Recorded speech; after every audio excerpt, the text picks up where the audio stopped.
Bien, entonces, ¿hubo algunas dificultades con este ejercicio?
Buenos días, profesor, ¿me escucha? Sí, buenos días, sí. Yo en lo personal traté de hacerlo y llegué hasta una expresión en la que involucraba la inercia del objeto, pero me quedé trabado. O sea que en mi análisis yo supuse que podía utilizar el periodo de un péndulo físico y desarrollar la inercia, pero ya no supe hacerlo. Ok. Entonces, tú partiste de la ecuación, bueno, dejamos vamos a ver, la que teníamos por acá, la de un péndulo físico. Así es. Ok. Eh, muy bien. ¿Y a qué resultado, bueno, en qué parte te tuviste problemas? En definir la inercia rotacional del cuerpo. Definir la inercia rotacional del cuerpo. Ok. A ver, aquí se trata de un anillo, o sea, un aro. No es un disco, es un aro muy, muy delgado de radio R, el cual se va a poner a girar eh, alrededor de un eje que está, vamos a decirlo así, en uno de sus, bueno, en esta parte, ¿no? Tocando su, su superficie, su contorno. Entonces, ¿qué podrías aplicar ahí para poder conocer la inercia rotacional de este anillo?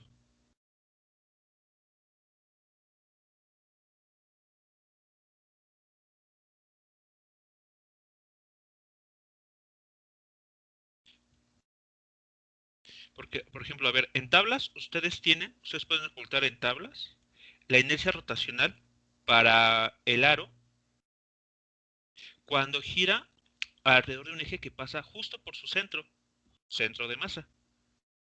Entonces ahí lo tienen ustedes. No, no recuerdo cuánto vale. Tenía el dato por aquí, pero no recuerdo Según yo exactamente cuánto es vale. masa MR cuadrada. por radio al cuadrado.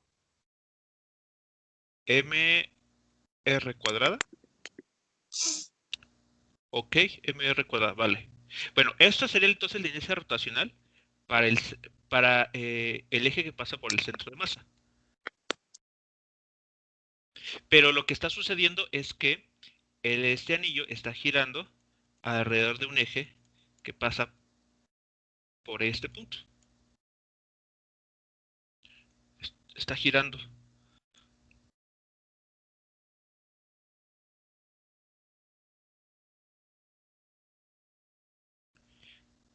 Entonces, ¿cómo determinan la inercia rotacional para este eje?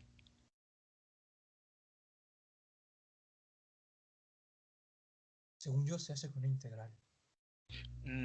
Ok, podrías, podrías intentarlo haciendo la integral, pero digamos que estarías eligiendo el camino un poco más largo, un poquito más tortuoso. O sea, sí se podría hacer. El problema es plantear, ¿no? La integral correcta que te dé el resultado, ¿no? que estamos buscando. Pero hay otra forma más fácil. El teorema de ¿Ejes paralelos? El teorema de ejes paralelos. Aquí notamos que estos ejes justamente cumplen la condición del teorema de ejes paralelos, el cual es que se encuentran a una distancia, se puedan, existen, estén separados por una distancia, llámanle, d, y hasta la 1:30, pero eso... y, por favor, pido el micrófono, gracias, y que además sean, como lo dice el teorema, ejes paralelos. Entonces cumplen las condiciones que demanda ese teorema. Entonces lo pueden aplicar. O sea, tienen las condiciones suficientes para poder aplicar ese teorema.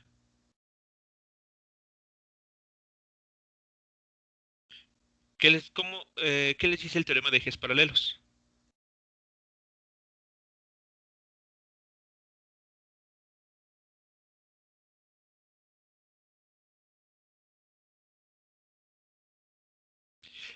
La inercia rotacional. ¿Sí? La inercia rotacional de un sólido, de un elemento sólido, de una masa continua, alrededor de algún eje arbitrario, se calcula como la inercia que generalmente conocemos alrededor del centro de masa, más este factor. Bueno, aquí lo voy a llamar D ¿ok? Donde M es la masa del objeto y D es la distancia que separa a los dos ejes, a lo largo de una línea que es ortogonal a ambos ejes. Lo cual garantiza evidentemente el teorema de ejes paralelos, ¿no? Que sean paralelas estas dos líneas de rotación. Y listo, es lo que se tendría que hacer.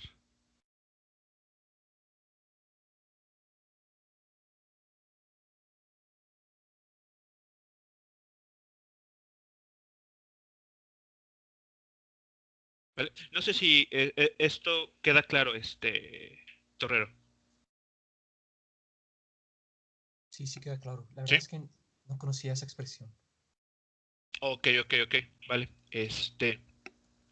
Bueno, entonces se puede determinar ya de esa manera.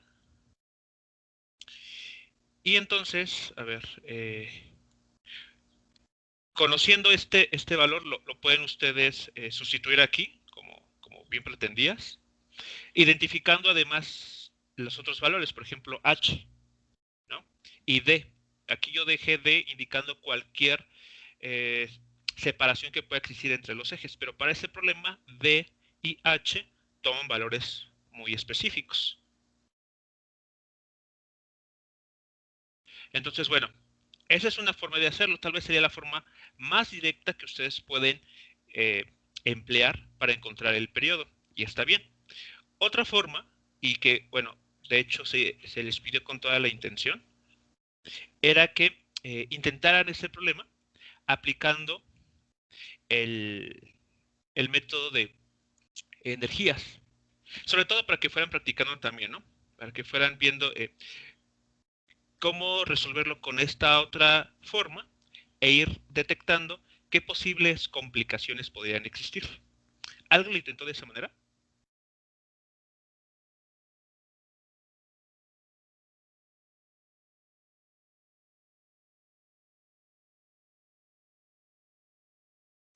No, también lo estaba intentando como mi compañero, pero también tuve problema con eso de los ejes. Ok, muy bien. Bueno, a ver, a la luz de la información que les acabo de comentar, bueno, pues ya si lo intentaron sustituyendo los valores ya directamente en la expresión para el periodo, háganlo. O sea, ya que tienen esa información, resuelvan para el periodo y vamos a contrastar ese resultado que ustedes pueden obtener con el método de energías, ¿no? Para verificar que en efecto llegamos al mismo resultado. Entonces, esa expresión para el periodo que encontramos aquí, con el análisis de esa clase, pues básicamente se resolvió por el método de fuerzas, ¿no? Empleando las torcas, etcétera. Entonces, digamos que esta descripción cae en el método de fuerzas. Bueno, vamos a proponer un método alternativo que consiste en el método de energías. Y tendremos que llegar al mismo resultado aplicando correctamente algunos principios. Bueno, entonces vamos a comenzar. Para el método de energías, pues necesitamos, evidentemente, conocer las energías cinética y potencial que van a estar presentes en el problema. Entonces, el aro inicia de esta manera.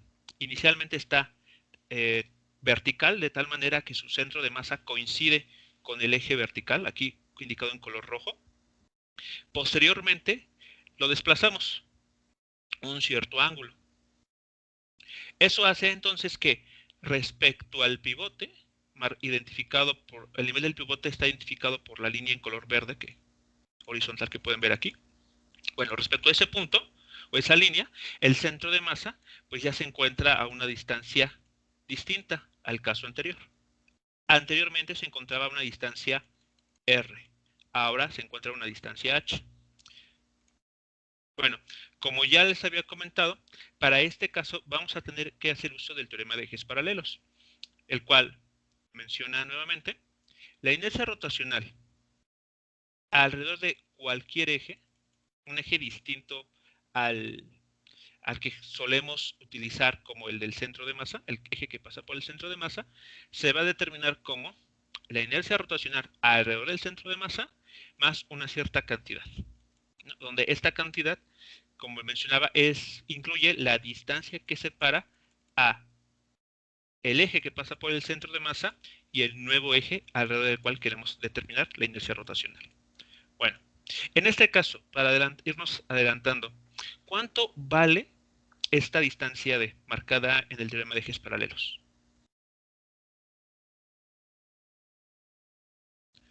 ¿Cuál es esa distancia que separa a nuestro antiguo eje, que es aquel que pasa por el centro de masa, con el nuevo?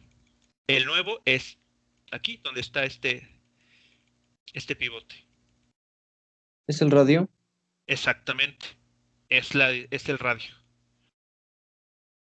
Aquí estaba, vean, piensen que hacemos pasar un eje vertical a la pantalla. Y entonces aquí sería el eje que pasa por el centro de masa. El nuevo eje es el que se encuentra acá. La distancia que separa esos dos ejes es justamente el radio de este aro. Muy bien, entonces D minúscula que está aquí en la ecuación, vale R en este problema. Muy bien.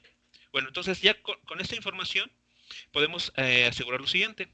Cuando el aro se ha desplazado un cierto ángulo θ, como en la figura de la derecha, respecto a su posición vertical inicial, la energía mecánica total respecto al pivote, todo lo vamos a calcular respecto al pivote, está de esta manera. Energía cinética más energía potencial. Aquí, como no hay un movimiento traslacional, sino todo es rotacional, la energía cinética es de tipo rotacional. Entonces necesitamos un medio de la inercia rotacional por la velocidad angular al cuadrado. Más la energía potencial, en este caso, es de tipo gravitacional, dada de esta manera. Aquí creo que me equivoqué. Aquí es menos. Déjenme ver. Sí, es menos. Es menos. ¿Por qué? Porque estamos tomando como nivel de referencia el donde se encuentra el pivote. Entonces, respecto al pivote, el centro de masa de este aro se encuentra a una distancia menos h. Por eso el menos. Muy bien. Aquí aplicamos el teorema de ejes paralelos en este paréntesis. M por R cuadrada es la inercia rotacional de este aro alrededor de un eje que pasa por su centro de masa, el que está aquí en la esquina superior derecha. Este término es el MD cuadrada, donde como ya bien me dijeron, pues es D vale R. Listo. Entonces, tenemos estos dos términos. Aquí H, ¿ok? H es una cantidad que podemos nosotros intentar expresar en términos de las cantidades del problema, que son el radio del aro y el ángulo θ. Porque si prestamos atención, esta distancia h depende del ángulo θ. ¿Sí es claro esto que les comento?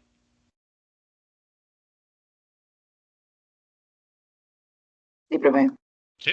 Ok, entonces, utilizando un poquito de trigonometría básica, encontramos que la energía potencial gravitacional, mgh, se puede escribir como mgr coseno de teta. Listo. Ya tenemos entonces la expresión para nuestra energía mecánica total, cuando el aro se ha desplazado un cierto ángulo teta respecto a su posición vertical. Bueno, aquí vamos a decir, asumiendo que la energía mecánica total se conserva, aquí voy a cambiar de color porque después en las notas no se alcanza a distinguir bien. Ok, entonces, asumiendo que la energía mecánica de este sistema se va a conservar, podemos aplicar la derivada temporal. Esto se hace cero, la derivada de la energía mecánica, pero por otro lado, lo que tenemos aquí, pues se escribe de esta manera, ¿no? Al momento de derivar. Bueno, aquí nada más es cuestión de aplicar correctamente la regla de la cadena, por ejemplo, para encontrar la expresión que tenemos aquí. Hacemos un poquito de asociaciones, despejes, factorización. Tenemos un factor velocidad angular común a los dos términos, lo factorizamos. Y entonces, en lo que está entre corchetes es lo que vamos a tener que analizar a continuación. Muy bien, entonces, tenemos esta ecuación diferencial en términos del desplazamiento angular, donde vemos que aquí la ecuación diferencial se puede reducir hasta este punto, ¿no? G entre 2 veces R. Seno de teta, la derivada de orden 2 de la posición angular e igual a 0. Entonces, hasta este punto, pues llegamos aquí, pero recordemos, el problema nos decía, determina el periodo natural de oscilación para pequeñas amplitudes de oscilación. Esto quiere decir que debemos de analizar la aproximación a ángulos pequeños. Entonces, como se comentó en algún momento, para ángulos menores a 10 grados aproximadamente, el seno del ángulo teta se puede aproximar como el ángulo teta. Entonces, aquí evidentemente podemos hacer como que la función trigonométrica no está. Simplemente tenemos el ángulo teta. Y entonces esto ya describe un movimiento del cual ya conocemos la solución. Identificamos que la omega 0 para este sistema es igual a la raíz cuadrada de g entre 2r y por lo tanto el periodo, al momento de hacer un despeje, es lo que tenemos aquí. Listo, entonces esa sería la solución por el método de energías para ese problema. Si toman ya la expresión para el periodo que teníamos, la versión general, y sustituyen la inercia rotacional para este sistema, ¿llegan a este mismo resultado? ¿O por ahí les ha variado? A lo mismo, sí. Llegó el mismo, profesor. ¿Sí? Ah, ok, vale, muy bien. Entonces, listo. Ya tenemos, bueno, estamos aquí utilizando un método alternativo que nos lleva al mismo resultado.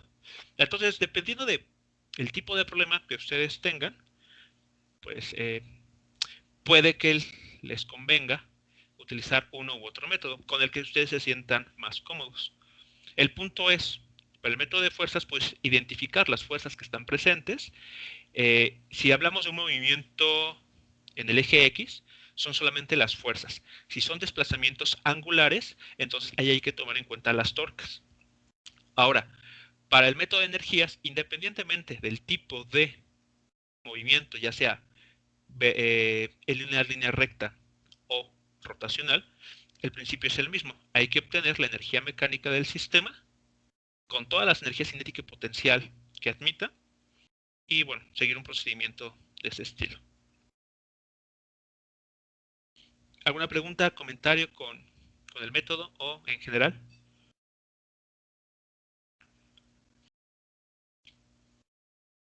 No, por el momento no. ¿No? Ok, muy bien. Bueno, entonces son... Muy bien.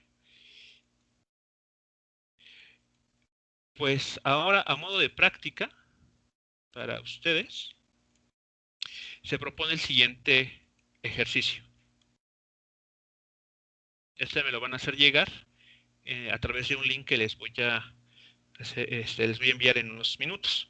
A ver, en este ejercicio, ¿qué es lo que se tiene? Bueno, en esta figura tenemos un péndulo simple, es decir, una masa concentrada en el punto en color amarillo, que está colgando con la ayuda de un hilo de masa despreciable. Entonces, lo único que nos interesa es esta masa en amarillo. Bueno, esta masa está a su vez atada a un resorte, como el que se muestra aquí, un resorte en posición horizontal de constante K. Bueno, para desplazamientos angulares que van a ocurrir, se les pide determinar el periodo de esta configuración mediante los dos métodos, a través del método de fuerzas y a través del método de energía. Entonces, esto véanlo como una especie de entrenamiento para la evaluación, pues para el examen. Y entonces, pues, este ejercicio es todo suyo. Yo espero, bueno, calculo, a menos que ustedes consideren lo contrario, que unos 20 minutos tal vez están bien para que ustedes lo puedan resolver. Lo ideal es que, bueno, en el link que les voy a escribir en unos instantes en el chat, ustedes envíen los dos métodos, pero si por el tiempo solo les da tiempo de hacer uno, no hay problema. El punto es que practiquen ambos métodos y que pues al hacer ambos métodos verifiquen que llegan al mismo resultado. Si no es así, entonces es que en alguno de los métodos pues hubo algo que por ahí se les escapó. ¿Preguntas con la indicación, con el ejercicio, con el problema? No, profesor. ¿No? Ok. Bueno, muchachos, pues entonces, siendo Yo las sí tengo 7:50. una duda. Sí, adelante. ¿Cómo afecta, por ejemplo, el movimiento que va a tener el péndulo? Porque, pues como es un movimiento de péndulo, tiene como un movimiento, bueno, un movimiento en, digamos, en el eje Y también. ¿Cómo afecta Ajá. eso al resorte? Ok. Vas a considerar, esa es una muy buena pregunta, y la respuesta para fines de este ejercicio es: considere desplazamientos angulares pequeños. Todo esto es en el contexto de desplazamientos angulares pequeños. Entonces, si bien la masa del péndulo, ¿no?, cuando se desplace en alguna dirección, fuera de su línea vertical, sabemos que sí va a experimentar un movimiento vertical, ¿no? Entonces, sabemos que va a tener un movimiento de esta manera. Estaba inicialmente en esta posición, aquí teta 0, y cuando se desplace, sí, en efecto, va a tener un desplazamiento vertical. Pero eso es en general, para un ángulo teta arbitrario. Pero en este caso, considere desplazamientos muy pequeñitos, casi imperceptibles. Por eso hablamos como de 10 grados aproximadamente. Entonces, ese desplazamiento vertical también va a ser muy despreciable. Pareciera que el resorte solamente se ha desplazado en una sola dirección y no en dos.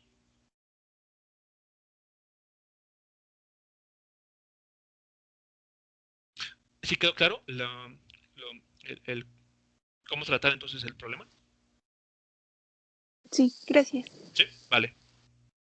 Bien, antes de continuar, ¿alguna otra pregunta del problema que por ahí consideran ustedes importantes para la resolución?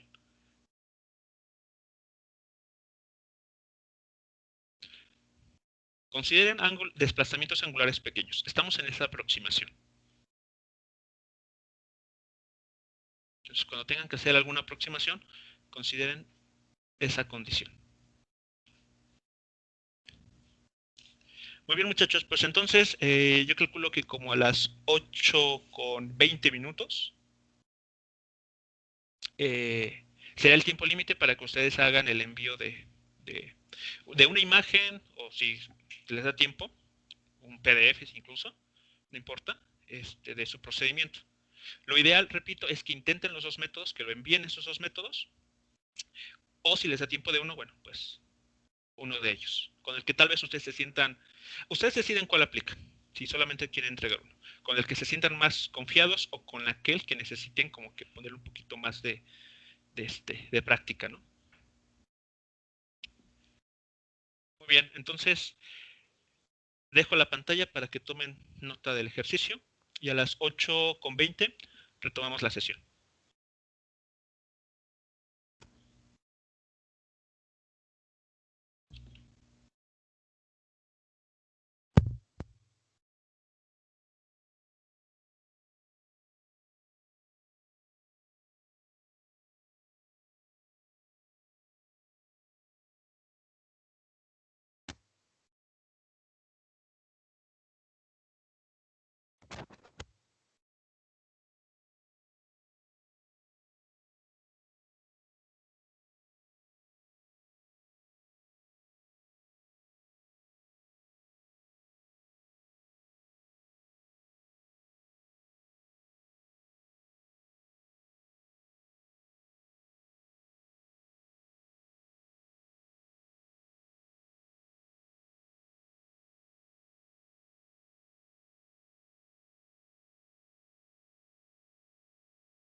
Sí, Romo Islas con la pregunta.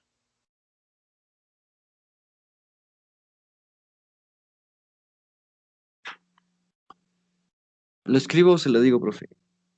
¿Cómo gustes? Considere, La escribo para no molestar. ¿vale? Jóvenes, ya puse en el chat el link para, bueno, es el link para registro de asistencia, pero al final viene el espacio para que ustedes puedan subir imagen o imágenes de su procedimiento, si así lo des, según lo hayan necesitado, ¿no? Para resolver este ejercicio.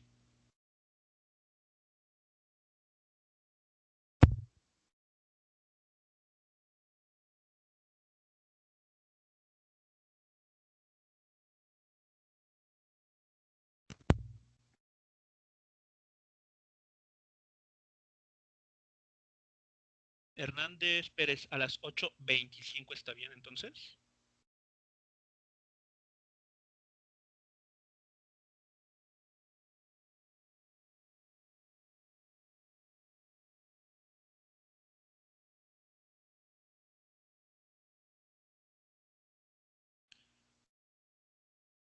Ok, 8:30, ¿de acuerdo? A las 8:30. Eso también lo vayan tomándolo en cuenta a la hora del examen, porque, pues, aunque van a ser 3 horas, tienen que medir, ¿no? Bien su tiempo. Entonces, a las 8:30.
Bien, jóvenes, en 5 minutos más, bueno, 4 minutos, se cierra el formulario para que puedan, para que envíen, ¿no? En este momento ya sus procedimientos, si es que tienen problemas con conectividad.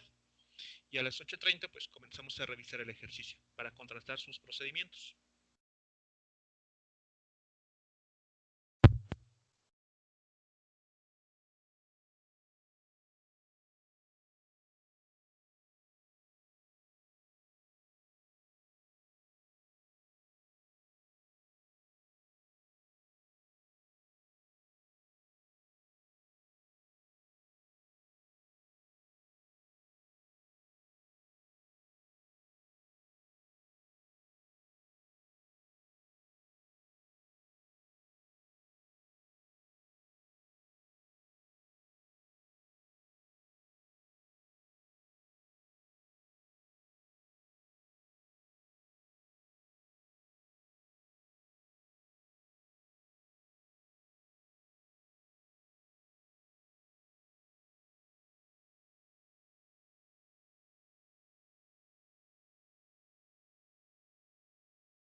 Profe, ¿cree que pueda volver a enviar el link? Es que me manda al de la asistencia del día.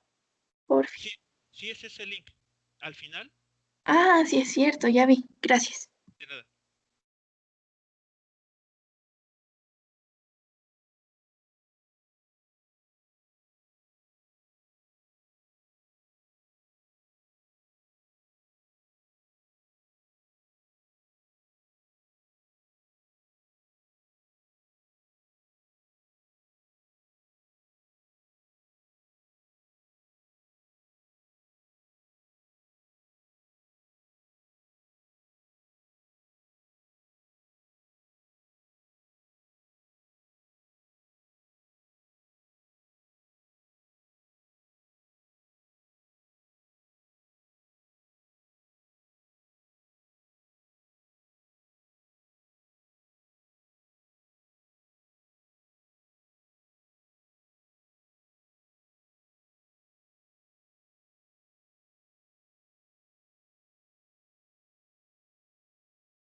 Muy bien, vamos a eh, resolver este ejercicio por ambos métodos, ¿de acuerdo?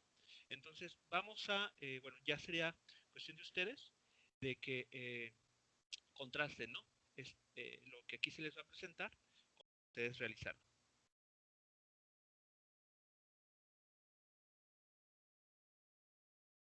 Bueno, entonces vamos a iniciar por el método tal vez con el que se sienten más familiarizados, que es el método de fuerzas. ¿De acuerdo? Bueno, a ver, entonces, para el método de fuerzas necesitamos construir el diagrama de cuerpo libre para tomar en cuenta todas las fuerzas que van a estar actuando sobre ese objeto, al igual que las torcas. De hecho, concretamente vamos a tener que tomar en cuenta las torcas que están presentes. Bueno, entonces, haciendo un diagrama de cuerpo libre, podemos detectar que sobre esta partícula están presentes tres fuerzas. La fuerza del resorte, la tensión en la cuerda y el peso. Pero analizando con cuidado podemos notar que solamente dos de estas fuerzas van a estar generando torque. La tensión evidentemente no, porque la tensión está siendo aplicada o está dirigida hacia el pivote, pasando por el pivote y la partícula, ¿no? La masa m. Entonces no va a generar torque. Por su parte, el peso, como ya lo vimos en algún momento, sí va a generar una torque. De hecho, una de sus componentes va a generar una torque. Bueno, entonces, la suma de los momentos de fuerza sobre la partícula son los que tenemos aquí. La componente del peso, con un brazo de palanca igual a L, la longitud de la cuerda, más la fuerza del resorte, K por X, donde X es la distancia horizontal que se ha desplazado esta partícula, ¿no? Y que justamente es la que hace que el resorte se estire. Y estas fuerzas van a generar entonces una aceleración angular. Por la construcción y el tipo de movimiento que se va a efectuar, estas torcas van a ser positivas, estos momentos de fuerza son positivos y la aceleración va a ser negativa. Aquí simplificamos un poco. Recordemos que para una partícula puntual, su inercia rotacional es simplemente la masa de la partícula por la distancia que la separa al pivote, o al eje de rotación, elevada al cuadrado. Entonces tenemos L cuadrada. En la aproximación de ángulos pequeños, podemos hacer esta intervención.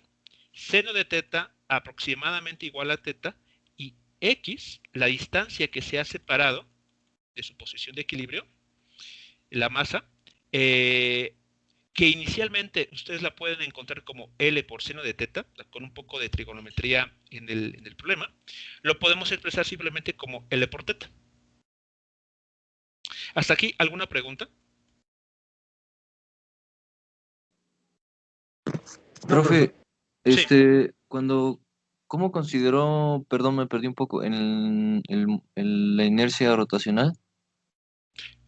La inercia rotacional para una partícula puntual. No es un sólido rígido, es una partícula puntual. Y la inercia rotacional para una partícula puntual es la masa de ese objeto por la distancia que la separa al eje de rotación. Es Ok, así como se construye. entonces lo considero. Ah, ok, gracias, profe. ¿Sí? ¿Ok? ¿Vale? Entonces, bueno, eso es, repito, para el caso de una partícula puntual. Si fuese para un sólido rígido, entonces, o bien, consultan tablas ya dadas en el que se tenga la inercia rotacional alrededor del centro de masa, o bien aplican el teorema de ejes paralelos. Bueno, seguimos entonces. Con estas aproximaciones, el momento de fuerza se expresa ahora de esta forma. Haciendo un poquito aquí de álgebra y factorizando el desplazamiento angular θ, podemos ver que llegamos a esta ecuación diferencial. Entonces, en esta ecuación diferencial, pues ya nos es más fácil identificar quién va a ser la omega 0, la frecuencia angular, para este sistema, el cual pues resulta ser la raíz cuadrada de la suma de K entre M más G entre L. Y entonces esto básicamente sería la primera parte del desarrollo. ¿Hasta aquí todo bien con los cálculos? Sí, todo bien. ¿Sí? Bueno, continuamos entonces. Por lo tanto, el periodo pues se calcula de esta manera, resultando en lo siguiente, ¿no? 2pi por la raíz cuadrada del recíproco de la suma de Km más G entre L. Y entonces, ya, listo. Eso sería el periodo para este sistema. ¿Tuvieron dificultades? Sí, para llegar a este resultado, les dio otro. ¿Detectaron si tuvieron algún error? Creo que nada más el ángulo. No sabía que se podía dejar como solo teta para Ajá, ángulos muy pequeños. ok. Bueno, eso en su momento lo comentamos. Es cuestión nada más de que regresen bueno, chequen los videos de las sesiones pasadas o bien las notas en Classroom. Pero bueno, esa es una aproximación importante, muy, muy importante que para este tipo de problemas pues va a estar siendo utilizada muchas veces. Cuando hablamos de ángulos pequeños, hablamos de ángulos no mayores a 10 grados aproximadamente, incluso hasta tal vez 15, pero eso ya es aventurarnos demasiado. Bueno, entonces listo, ya tenemos la respuesta aplicando el método de fuerzas. Vamos a ver ahora a resolver el mismo problema, pero utilizando el método de energía. Entonces, para el método de energía, pues hay que ser cuidadoso, porque aquí, como vamos a ver a continuación, hay cantidades con las que hay que jugar en aproximaciones. Bueno, para el método de energía, entonces, para un instante t arbitrario, cuando la masa se ha desplazado nuevamente a una cierta cantidad de x hacia la izquierda respecto a su posición de equilibrio, sabemos que se va a encontrar a una pequeña altura h. De hecho, está relacionado eso con la pregunta que me hicieron al inicio, ¿no? De, ok, cuando objeto se desplace, cuando el péndulo se mueva, sabemos que su posición va a cambiar no solamente en la dirección X, es decir, horizontalmente, sino en la posición vertical. Entonces, para la energía, estrictamente hablando, tenemos que considerar esa parte, ese desplazamiento. Pero después, con ayuda de aproximaciones, vamos a ver que ese desplazamiento pues termina reescribiéndose de una manera bastante conveniente para el cálculo. Bueno, entonces tenemos la siguiente figura. Este ya no es el diagrama de cuerpo libre, ya es una figura geométricamente hablando, para describir lo que sucedió con la masa M. Entonces, inicialmente la masa M se encontraba en esta posición, en reposo, totalmente vertical. Posteriormente, cuando se desplaza una cierta cantidad de X con ayuda del resorte, vean, su posición horizontal y vertical ha cambiado. Aquí estoy indicando con la letra H ese desplazamiento vertical, pero muy pequeñito. ¿Ok? Para lo que vamos a trabajar va a ser muy pequeño este desplazamiento. Bueno, ¿qué vamos a tener entonces? La energía mecánica se va a escribir como la suma de energía cinética, más potencial. En este caso, por el tipo de movimiento que se está efectuando, solamente hay energía cinética. La energía potencial, por su parte, va a tener dos componentes o dos tantos. La energía potencial gravitacional, asociada al cambio de altura que experimentó esta masa, y, evidentemente, a la energía potencial elástica que se está almacenando en el resorte por haberse estirado una cantidad X, indicado aquí. Sustituimos lo que vale la inercia rotacional. Nuevamente, es una partícula puntual. Su inercia rotacional es m por el cuadrado de la distancia que le separa al eje de rotación, L cuadrada en este caso. Hasta aquí, ¿alguna pregunta con la expresión para la energía mecánica? Yo tengo una pregunta, profesor. Sí.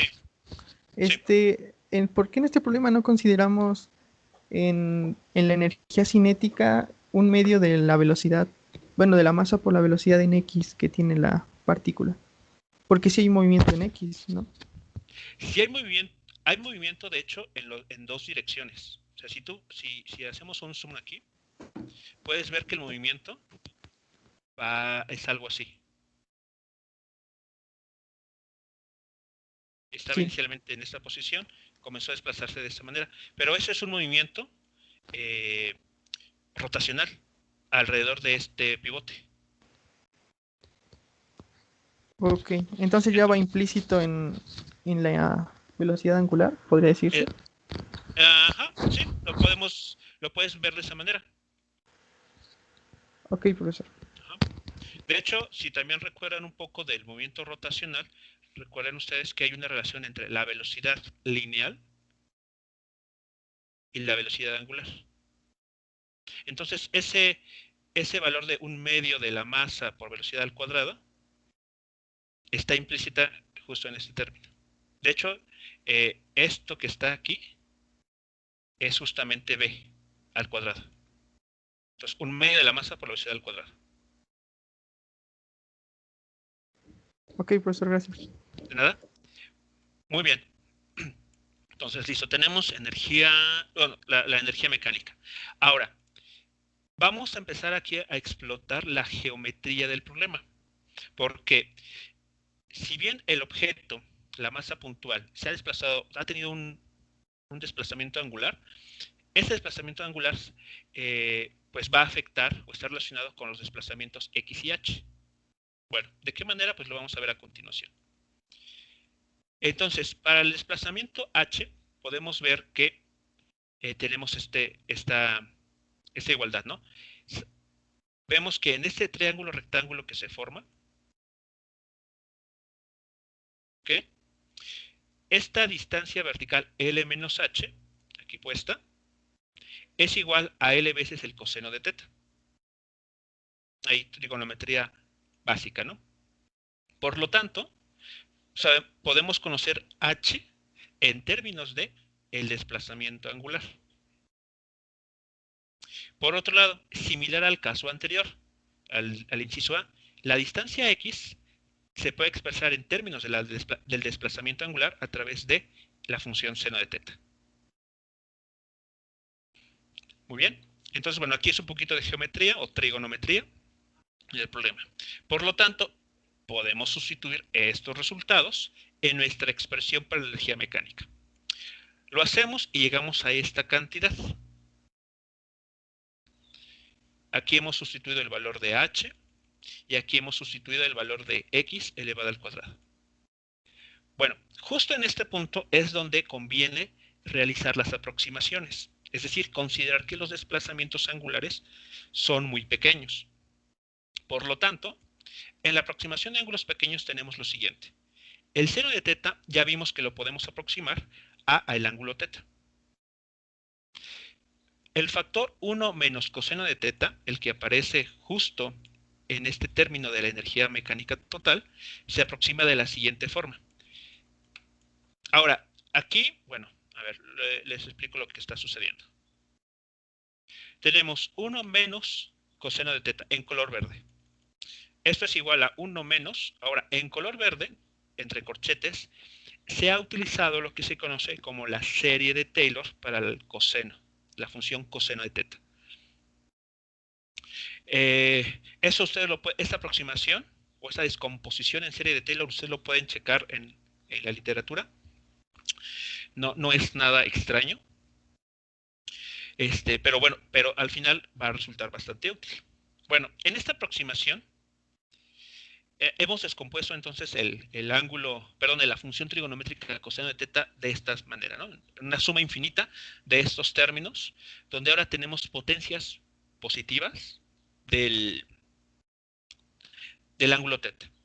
Bueno, en esta aproximación nos vamos a quedar hasta este término, hasta el segundo término de la expansión en series de potencias. Aquí el 1 menos 1 pues se va a cancelar evidentemente, y el menos en azul por el menos en color verde nos va a dar la cantidad positiva, que aquí va a aparecer. Todas las otras potencias las vamos a despreciar. Al ser el ángulo muy pequeño, conforme las vayamos elevando a potencia cuarta, sexta, octava, etcétera, van a ser cantidades cada vez más y más pequeñas. Por lo tanto, pues las podemos, no las vamos a tomar en cuenta. Nos quedamos hasta este término. Entonces, la energía mecánica que teníamos justamente arriba se escribe de esta forma. Es una versión mucho más simplificada, evidentemente, por el tipo de aproximación que hemos realizado. ¿Hasta aquí alguna pregunta con relación a lo que se ha realizado? No, profe. ¿No? Ok, vale. Es muy importante, bueno, ¿cómo decirlo? Si bien no es necesario que ustedes supieran estas expansiones en series de potencias, pero pueden notar que pues son muy útiles, ¿no? Entonces es importante que las conozcan. Bueno, bien, hacemos la expansión. Ahora aplicamos la conservación de energía mecánica. Esto es, si derivamos la expresión que tenemos arriba respecto al tiempo, tiene que ser 0. Desarrollamos, ¿ok? Un poco de álgebra, y llegamos a esta ecuación diferencial. Nótese que de esta ecuación diferencial es la misma que teníamos a través del método de fuerzas. Por lo tanto, todo lo que dijimos a partir de esta ecuación diferencial se sigue de manera inmediata. Y entonces llegamos al mismo resultado que teníamos en el inciso A. Y bien, este sería entonces el método de energías para este problema. Y acá tenemos el método de fuerza. ¿Comentarios de estos métodos, de este problema? Yo tengo una duda, profe. Sí. El hecho de que obtengamos esa ecuación diferencial nos dice que el oscilador, bueno, que está oscilando armónicamente, ¿verdad? Así es. Esa es la ecuación que caracteriza a un movimiento armónico. A un movimiento que va a tener oscilaciones, que va a ser periódico, en pocas palabras. Cualquier otra ecuación diferencial que no podamos expresarlo de esta manera, nos estará describiendo algún otro tipo de situación. Pero si hablamos de oscilaciones o de movimientos periódicos o movimientos armónicos, es esta la huella digital. Ok, gracias, profe. ¿Sí de nada? Ok, bien muchachos, pues entonces eso sería el problema pues ya resuelto por ambos métodos. Como ven, tenemos ahí que en general tenemos que llegar a la misma ecuación diferencial en el que podemos ya leer de manera casi inmediata el valor de la frecuencia. Bien, para cerrar esta sesión, y con esto yo creo que estaremos ya marcando la recta final del material que vamos a considerar para el primer parcial, ¿de acuerdo? Eso entonces significa que la siguiente semana que tengamos sesión, les voy a pedir entonces que ustedes me indiquen ejercicios con los que han tenido problemas, con los que tengan dudas de la lista que tienen en Classroom. De esta manera vamos a estar construyendo las clases de la siguiente semana. En caso de que no tuvieran dudas, de que todo marcha bien, vamos a seguir entonces avanzando con los temas. Entonces, bueno, como les había comentado, ese es el plan de inicio, ¿no? Que las clases que tengamos la siguiente semana se construyan a partir de las dudas que ustedes tengan sobre los ejercicios. Si no hay ninguna duda, continuamos con los temas que tenemos en el tintero. Eso también me lleva a la siguiente pregunta, que quiero que la piensen de aquí a la siguiente clase que tengamos, la cual es, ¿consideran ustedes adecuado que adelantemos la fecha del examen para el siguiente fin de semana? Piénsenlo, medítenlo, me lo comentan la clase siguiente. Tómense estos días para también resolver ejercicios para practicar y pues chequen ustedes, ¿no? ¿Qué tan bien se sienten preparados para el examen? Perdón, prof, ¿qué es lo que vamos a meditar? Si adelantamos la fecha del examen, una semana. Ah, ok, lo platicamos. ¿Vale? Gracias. Sí, ustedes me lo comentan. Se los dejo aquí, se los planteo y ustedes lo meditan. Tomen este fin de semana, este puente de semana, este fin de semana largo para practicar con los ejercicios y ustedes ven si están en condiciones o no de adelantarlo. Bueno, finalmente este es entonces el último tema. El movimiento circular y movimiento armónico simple. El movimiento circular, ustedes recuerden, de cinemática, que es un movimiento que se realiza en torno a un punto central, ¿no? Es una trayectoria circular cerrada. Bien, en este tipo de problema, la posición de la partícula la podemos representar a través de este vector de posición, ¿no? XY más YJ. Donde para este problema, pues este ángulo nos va a estar dando la posición angular de nuestra partícula. Por lo tanto, X y Y se pueden expresar de esta manera, ¿no? Relaciones que ustedes conocen básicamente desde que uno ve trigonometría. Bueno, conforme la masa se mueve, la masa m se va a desplazar, este ángulo θ que está haciendo con el eje X positivo, pues no va a ser constante, o sea, va a estar cambiando. Por lo tanto, podemos representar este ángulo θ de esta manera. Y aquí lo escribo de una forma muy conveniente para que les ayude a ustedes a identificar ciertos parámetros. Esta omega es la velocidad angular y teta 0 es la posición angular inicial que puede tener este objeto.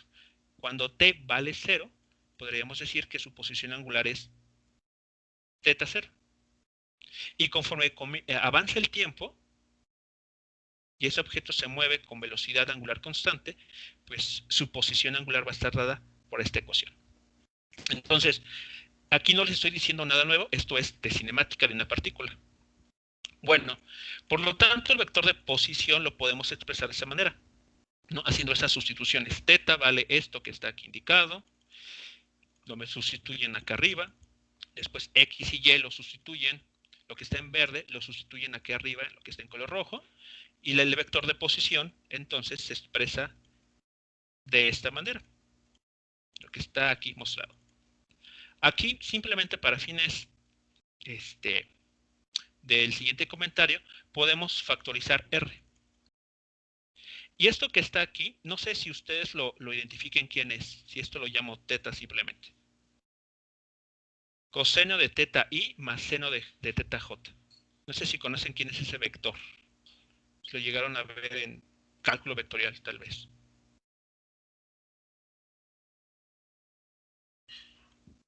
No sé si vieron coordenadas cilíndricas.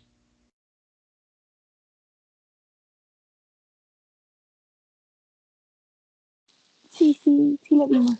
¿Sí? Sí. Bueno, vale. Entonces, bueno, no es sorpresa que ustedes recuerden que este vector que está aquí, tal vez no escrito de la forma usual, es el vector radial. Yo aquí lo llamé E sub R. No sé en ese curso qué nombre le dieron. A veces le pueden poner, creo que R minúscula así. No sé, pero es el mismo vector. Es el vector radial, ¿no? Bueno, entonces, la velocidad de la partícula, pues ustedes la encuentran fácilmente derivando la expresión. Ok, la cantidad que tenemos arriba. Llegamos justamente a eso que está aquí, donde ahora voy a factorizar R y omega, quedándonos esta cantidad, esto que está aquí. A su vez, este vector que está en paréntesis, si ustedes lo recuerdan, es el vector angular. Aquí lo llamé E teta. Puede que en su curso lo hayan llamado como el vector unitario teta. Cuestión de nomenclaturas. Este vector, pues nos dice que la velocidad se va a estar orientando de forma tangencial. ¿De acuerdo? Entonces, bueno, tenemos ya este comportamiento. Lo que quiero que noten es lo siguiente. Vean que, por ejemplo, la componente vertical, perdón, horizontal, esta, si a R la llamamos a omega le llamamos omega 0 y a teta 0 la llamamos phi, es un movimiento periódico, un movimiento armónico, una oscilación en pocas palabras. Y lo mismo sucede con el eje vertical, donde ahora lo que está cambiando es que esto está modelado por la función seno. ¿Qué pasa con la velocidad? Vean, tenemos el valor A, omega. Eso es a la amplitud. Y eso único que nos está recordando es el comportamiento periódico. Entonces, bueno, como que aquí empieza a aparecerse este movimiento circular con lo que nosotros ya habíamos visto del movimiento oscilatorio. Bueno, para no dejar la aceleración la encuentran derivando la velocidad. La aceleración para esta parte se va a expresar en dos partes, ¿no? En dos tantos. Un término que está radialmente orientado, pero hacia el centro de la trayectoria circular. Recordemos que esto se llama la aceleración centrípeta. Y hay un término que sigue siendo tangente a la trayectoria, que es la aceleración tangencial. Bueno, entonces vamos a concentrarnos solamente en la aceleración radial, esta que apunta hacia el centro de la trayectoria, y encontramos que es esta forma. Bueno, pues resulta entonces que haciendo aquí las identificaciones con cuidado, podemos ver que las mismas expresiones que estamos encontrando para el movimiento circular se parecen o son muy similares para el movimiento armónico simple, que es justamente el movimiento de un bloque resorte o de un péndulo. En pocas palabras, podemos concluir que el movimiento armónico simple, que en la literatura ustedes lo pueden conocer como MAS, movimiento más, es una proyección del movimiento circular. Entonces, hay una relación entre estos dos tipos de movimientos. Bueno, les estoy enviando ahora a través del grupo un link para una página en Facebook donde ustedes pueden ver lo que sucede cuando los movimientos X y Y que se superponen, que podemos trabajar a la par, tienen la misma velocidad angular. Cuando eso sucede, describimos una trayectoria perfectamente circular. Cuando las frecuencias que aquí aparecen, omegas, bueno, que podemos identificar como la frecuencia angular para un movimiento de lo que estamos revisando ahora, armónico simple, cambian, son distintas para el eje X y para el eje Y. Tenemos figuras ahí bastante interesantes que se llaman curvas de Lissajous y que, bueno, pues llaman la atención por lo complejas que pueden ser estas curvas. Y lo único que estamos haciendo es tomar dos movimientos periódicos cuyas frecuencias angulares son distintas. Los superponemos y tenemos esas curvas muy interesantes. Muy bien, muchachos. Pues entonces, con esto estaríamos cerrando la primera parte de nuestro curso. La siguiente sesión, el plan es que se construya con las dudas que ustedes tengan sobre los ejercicios. Si pudieran indicarme durante este fin de semana con qué ejercicios han tenido problemas para tomarlos en cuenta para la sesión del martes, sería lo adecuado. Si veo que no hay ningún comentario o pregunta en ese sentido, la siguiente clase pues continuamos con el tema de oscilaciones amortiguadas, que es la segunda parte y ese tema ya entraría para el segundo parcial, ¿no? Entonces, hasta el primer parcial cubriría hasta este punto y lo que veamos con las dudas que tengan sobre los ejercicios. Sí, Bien, muchachos. Ok, bueno, pues entonces terminamos la sesión en este punto. Profe, ¿dónde mandó el link? Al grupo de Telegram. Perdón, Ajá. gracias. Vale. Bien, muchachos, pues bueno, tengan excelente fin de semana largo, como el de hace un año. Esperemos que no se hagan recuerdos. Y nos estamos escuchando el martes. Gracias, profe. Gracias, profe. Gracias. Hasta luego, profe. Hasta luego.